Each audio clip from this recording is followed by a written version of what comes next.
Sure. Questions for the nominee? Senator Doherty. Mr. Kwon, thank you for the number of hours you spent at my office. And certainly I asked you a number of questions. I found you to be straightforward and have a significant amount of knowledge about the workings in New Jersey and your duties as a potential Supreme Court justice.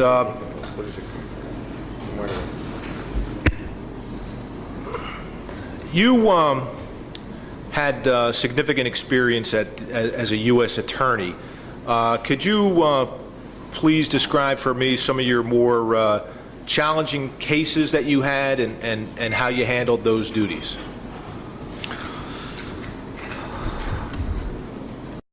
There are a number of challenging cases. Anytime you go to trial, certainly in federal court and in state court, you are going to have challenges, witness challenges,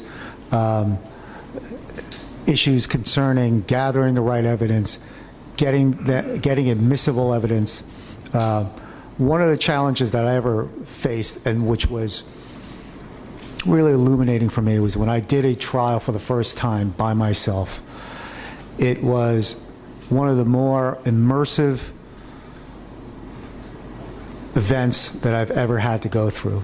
And it wasn't a long trial, it wasn't a very complicated trial, but really going through each step, and you're being responsible for marking documents, making sure each and every item of evidence is admissible, and knowing how to get that evidence in, dealing with all of the defendants, all of the witnesses, preparing for 1,000 things, knowing you're probably only going to have to deal with 5 things on any given day, was one of the more challenging things I've ever had to do, and one of the more instructive things I've ever had to do.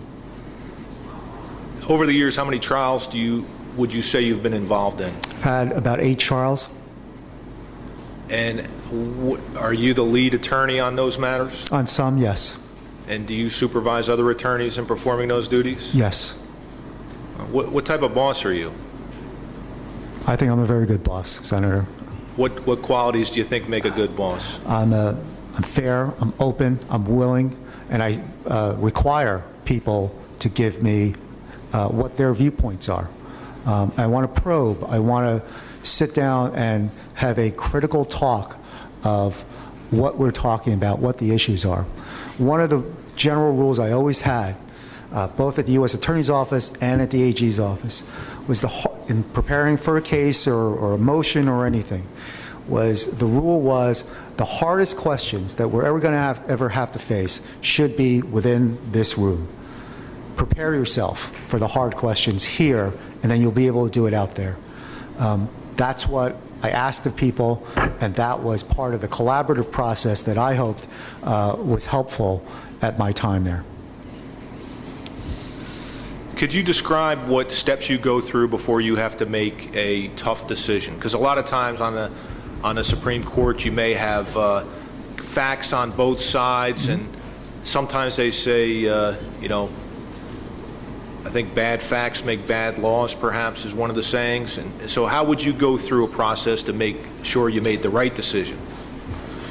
It's one of the things that we, I think, all learn in developing as attorneys.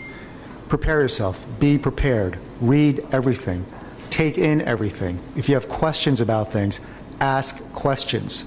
And consider and take in the wisdom of others. If I were to have the honor of sitting on the court, you have 6 other members who are extraordinarily intelligent, extraordinarily committed, and dedicated to what they do.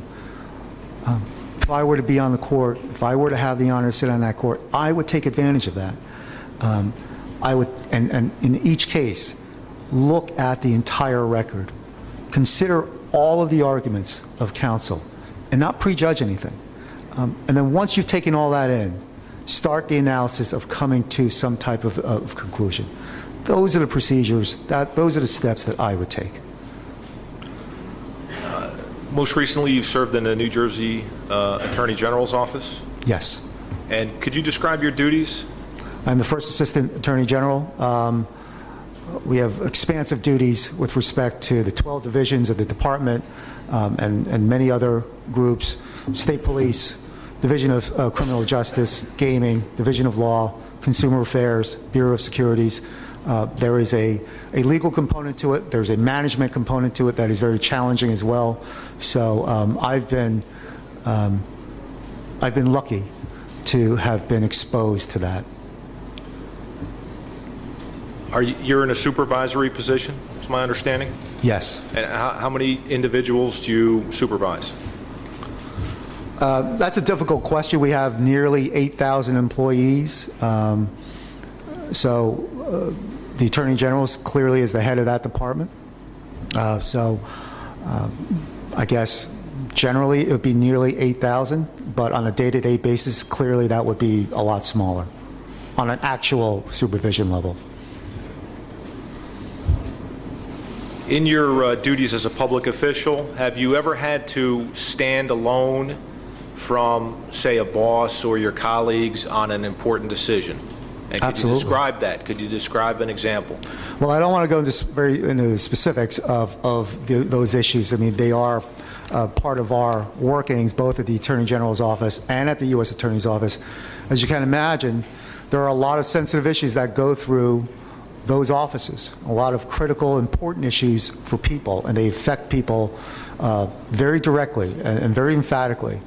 And we wanted to make sure that we vetted those issues very carefully. And on some occasions, I was in the minority on those. But that's part of the process, and that's part of the debate that has to go on when you're dealing with very important issues.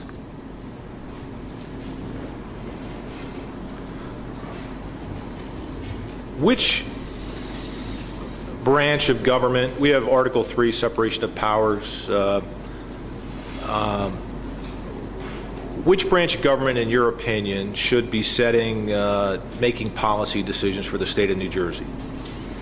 I believe under our constitutional form, certainly the legislature, in conjunction with the executive, are the two branches where that function rests. And what types of information would you use to determine the intent of the policy, legislative intent? What would you look at to determine legislative intent? Well, you begin with the words of the statute. That is the touchstone of legislative intent. If there is some uncertainty there are other methods of statutory construction that you can apply to determine legislative intent. Certainly, legislative history can be considered. So there are different ways, different vehicles, but ultimately the role of the judiciary is to determine and apply that intent. Would you consider listening to audio tapes of committee hearings and voting sessions to determine legislative intent? If it were available and necessary and appropriate under the court rules and the traditions of the court, certainly I would be open to anything that would help determine that intent.